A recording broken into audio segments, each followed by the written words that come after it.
Now we're going to do the pattern I started tying these years ago. It's a bead butt, I call it a bead butt blob. So it's a blob with a bead butt. But there's some cool things I can show you with it though, and there's some good reasons for tying them.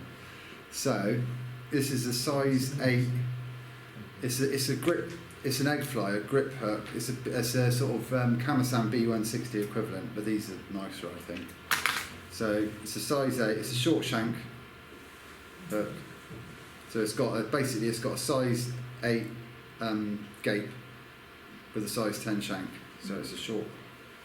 And I've got a 3mm slotted tungsten bead, but a lot of the you know, the sort of Grayling nymph in tungsten beads you get have got tiny little holes, and they're such tight slots, but they're designed for like the barbless hooks, you know.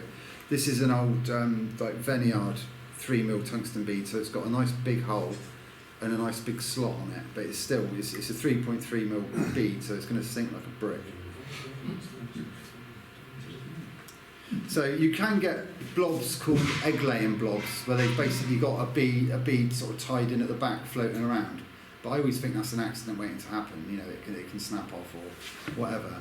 But this is a blob where the bead is concealed. It's cunningly concealed, and I'm convinced when it's cast, it doesn't plop on the water because it's all surrounded by soft materials. It doesn't plop on the water as loudly or as offensively as normal, and I just think it looks a lot nicer than, you know, a blob with a bead at the front. It's just not, I just don't like it. So we've got the bead on, we're going to put the thread on behind the bead, run some thread to the bend, then we're going to get our tail material, which is going to be some black marabou. Again, this is, you can do whatever colours, whatever materials you want, it's just a sort of an idea fly really.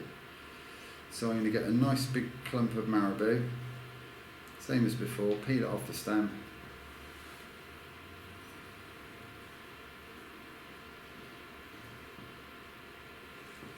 Should be alright, do a little bit more in.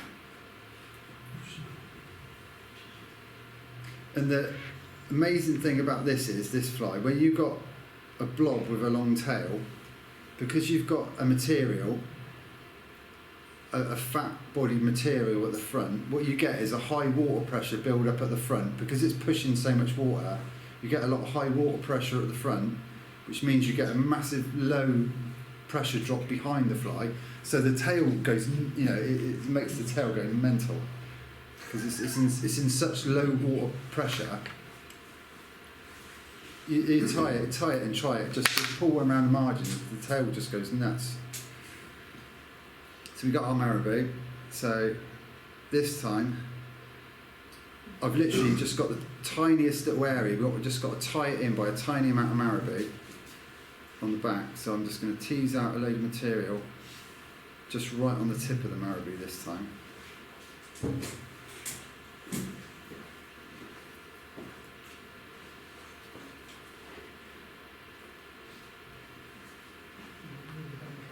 So I've teased out a load of stuff. So I've cut a square end on it, off of that up, and I'm just tying it in literally by sort of the end 3mm. So we're tying it, ooh, that wasn't very good, do that again. See how it wasn't tied in tight, it slipped around the shank. If you lick the end, Yeah. like Steve Cullen does, finish up with a really small bit to tie on. Yeah. So there we You go. might not like the taste of it. No, I'm just sure the dye isn't very good for you. So there you go. So you've got, You don't have to put it in your mouth. so we've got, You wet your finger ends, you know. yeah. So you've got that tied in by a few mil, and then what will help hold it in place as well, if you do the few wraps underneath the tail, which also helps it, stops it tangling a bit. A couple of turns under there, that helps lock it in place. And then I'm going to basically whip finish that off there.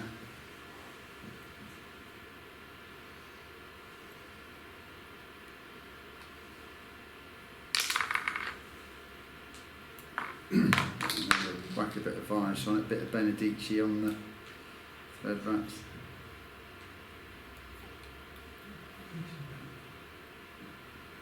So this is so wet, it's brilliant, it just sucks into the material.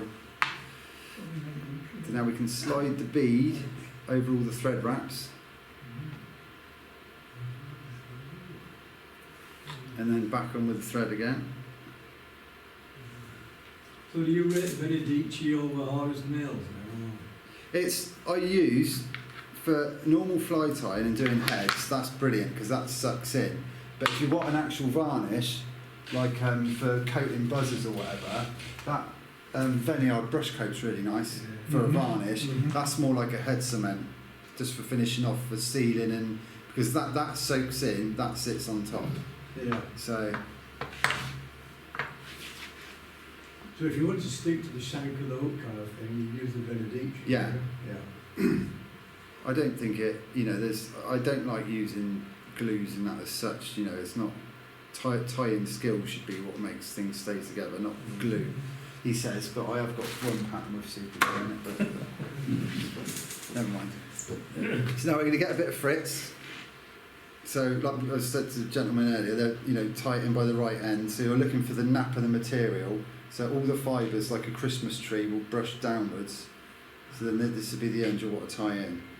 So we're going to expose the core to get rid of a lot of the bulk, so we've just got a nice fine part to tie in. So tease the fibres back, so we've literally just got that strand as a tying in point. Going to offer that up, tie that in. And this is a good point to show you something. When you're tying in a material like that, if I just keep tying in, that stem will get dragged round the other side of the hook, won't it? Yeah. It's always getting dragged round. Like that. Yeah, exactly. If I do a Steve Cullen and wet that, if you put a kick in it, I can make it go the other way. So if I do that, little kick to the right, see it's going around the other side of the hook. Yeah. So I can manipulate that to stay on top of the hook shank without even touching it. Yeah. And it's just by doing that little flick like that, you can keep it on top of the hook shank.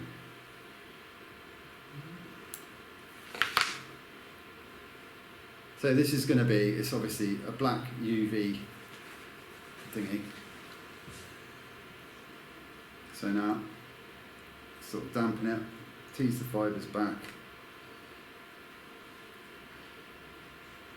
If you do this with a coarser, bigger blob fritz, the effect on the tail will be much better because you're creating much more a higher pressure in front.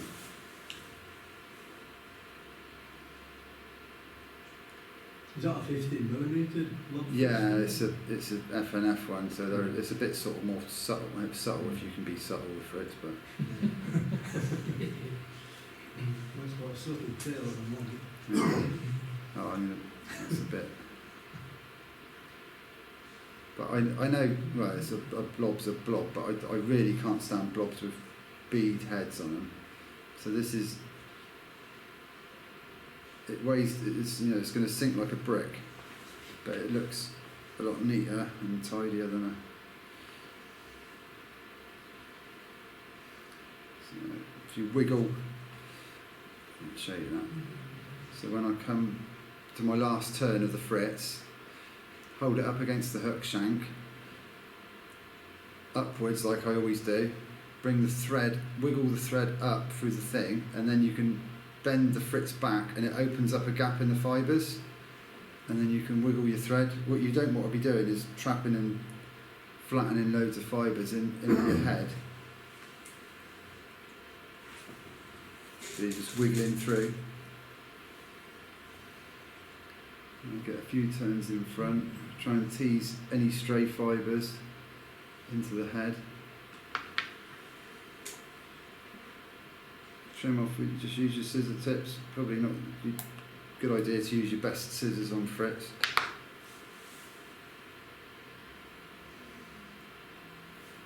And then that's it, just make a neat head and away you go.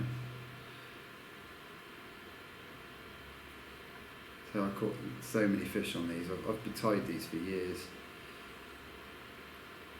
But then you know, what's not, it's just Fritz and a wriggly tail, so it's going to work, isn't it? It's bound to work. I would imagine you probably catch quite a few pike in them, eh? Yeah, I think, yeah, it's, Quicker to tie than Ben Banners. yeah. Cheaper and all. Yeah. Some of those materials, because they have to get extra long fibres, don't they? For some of those materials, you can buy them hanged in such a length, but for the flies they tie, they want them double length, don't they? So I think that they pay a fortune for some of those fibre materials they have. So obviously, any colours, you can use hot heads, you can do this anyway, but this is where the short wide shank hook comes in handy, because obviously you want to have a bit of hook point exposed, so anything with Fritz, you know, look for the wide gape hooks. So this tail is a bit heavy after all, but never mind. So I'm just going to rip that. One person in our branch, I won't mention any names, he's got in the habit, he cuts his tail with scissors and he just scream every time he does it.